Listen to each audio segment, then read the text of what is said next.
Pag-usapan natin ang lump sum withdrawal payment ng pensyon dito sa Japan. Sino nga ba ang pwedeng mag-apply nito? May 3 requirements para dito. Dapat ikaw ay nakabayad ng pensyon for 6 months or more. Dapat wala ka na sa Japan kapag nag-apply ka nito. At dapat mag-apply ka within 2 years mula nung umalis ka dito sa Japan. Magkano naman ang pwede mong matanggap kapag nag-apply ka? Ang halaga ng matatanggap mo ay depende sa total period ng iyong contribution at kung anong pension system ang binayaran mo. Reminder lang, kung lumagpas ka sa 5 years o 60 months na contribution, hindi na madadagdagan ang lump sum payment mo. Ibig sabihin, hanggang 5 years lang ang counted period para sa computation. Ito ang sample ng amount na pwede mong matanggap.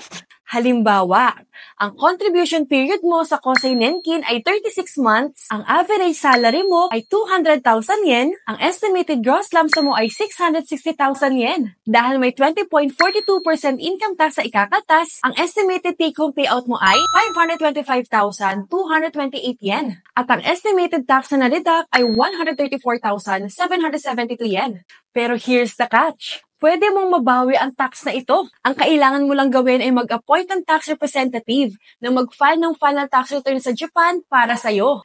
Sa next video, I will discuss kung ano yung mga requirements para sa lump sum application. So make sure to follow!